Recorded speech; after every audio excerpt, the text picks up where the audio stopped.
Your dog does not care about the expensive bed. They don't care about the organic food or the matching holiday sweater. And we know that sounds harsh because you bought all of those things out of pure love. But we are going to tell you what is actually happening inside your dog's brain, according to science. The things that make them feel truly loved, truly safe, and truly bonded to you are so simple that most of us walk right past them every single day without noticing. Here are the 7 acts of love your dog truly wants from you, backed by real science. And by the time you reach number 1, you may need to pause the video for a moment.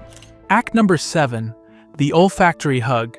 A team at Emory University trained dogs to lie perfectly still inside an fMRI brain scanner, then held different scents near them: their own scent, a stranger's scent, another dog's scent, and their owner's scent. The reward center of each dog's brain lit up most powerfully to one thing and one thing only: the smell of the person they loved. Your scent does not just comfort your dog, it triggers the same part of the brain that fires when they see your face. It lowers their heart rate, it releases dopamine, and a separate study found that dogs exposed to their owner's scent while alone showed measurably lower stress hormones than dogs left with nothing. So before you leave the house, take off an old t-shirt, one you have worn a full day, one that still smells like you. Leave it in your dog's sleeping area, not a brand new bed, not an expensive toy, just the piece of clothing that carries you in it. To them, your scent is your presence. You do not have to be there to be there. Your scent reaches your dog before you even walk through the door. But that same nose is also how your dog reads the entire world, and most of us unknowingly shut that world down every single day.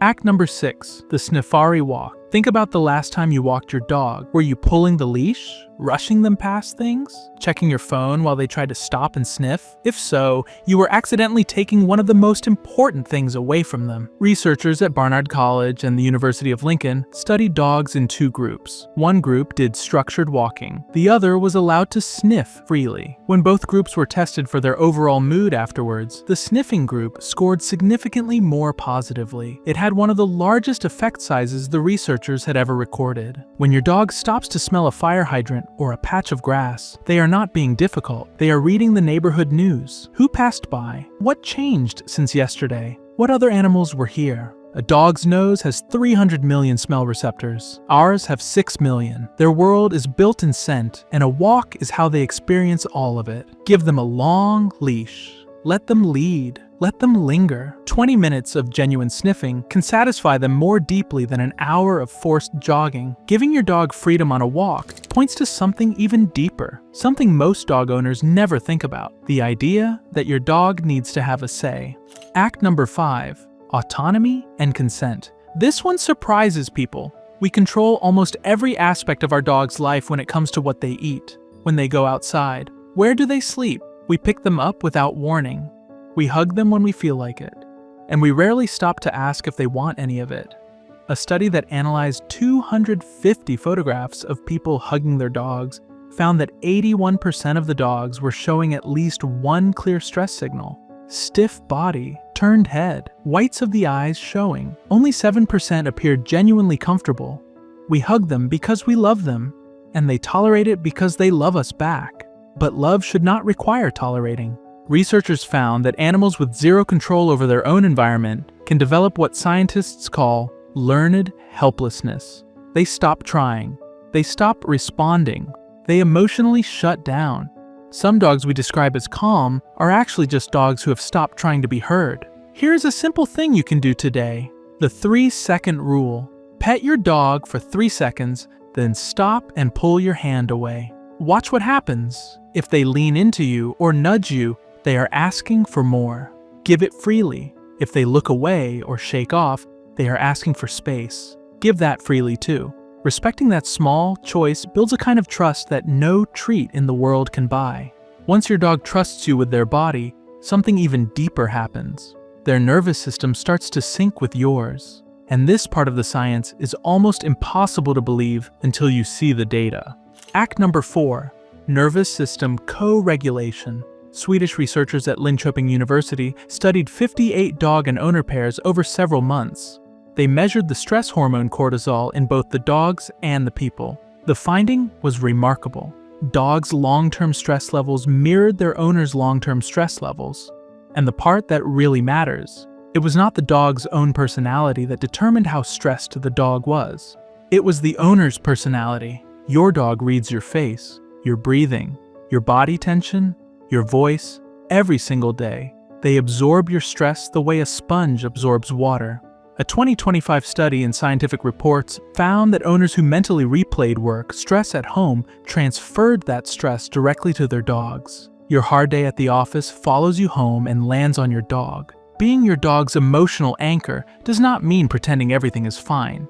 It means taking one slow breath before you walk through the door, sitting on the floor with them instead of standing over them, speaking a little softer when they are anxious. You are their whole world. But even the calmest owner cannot be present every second. And when the world feels too loud, your dog needs one place that belongs entirely to them.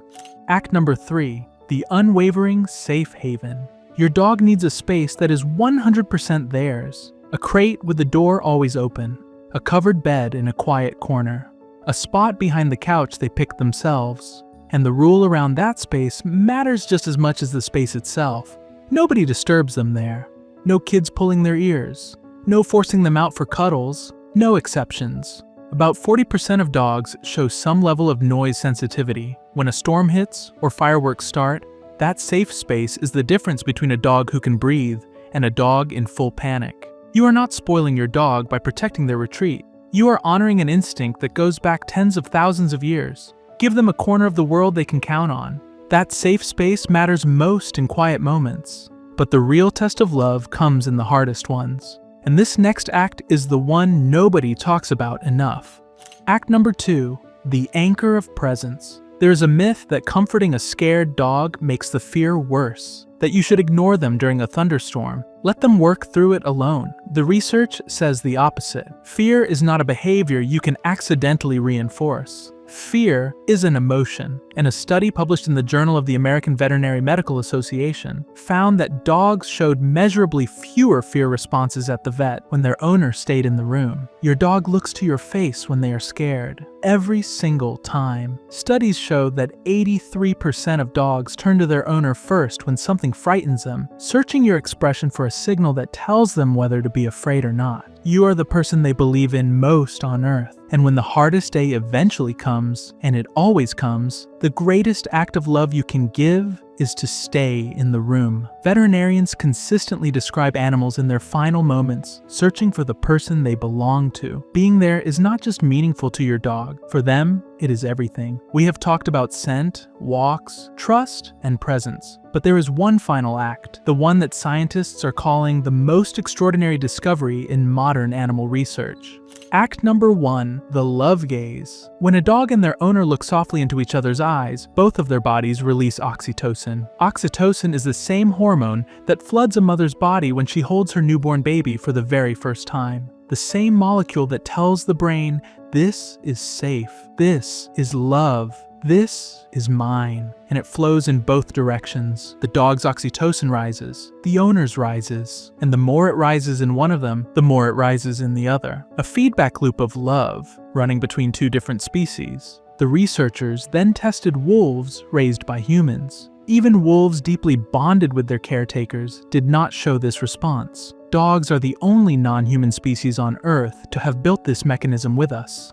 They evolved over thousands of years to look into our eyes, and every time they do, something real and chemical and ancient passes between you. You do not need to make this complicated. Find a quiet moment. Let your dog come to you. Hold a soft, gentle gaze for a few seconds. Relax your face. Slow your breathing. No command, no treat. Just presence meeting presence. That moment, according to the science, is the closest thing to a shared language that two different species have ever found. None of this costs money. Not one of these 7 acts requires a new toy, a better bed, or a bigger backyard. They require something harder and more valuable: attention, patience, the willingness to step out of your world for a moment and into theirs. One important note before we go. If you have been giving your dog all of these things and they suddenly stop responding to them, pay close attention. A dog who starts isolating themselves, refuses walks they used to love, or pulls away from gentle touch is not being dramatic. In animals, withdrawing from connection is almost always the first sign that something hurts. Call your vet. Take it seriously.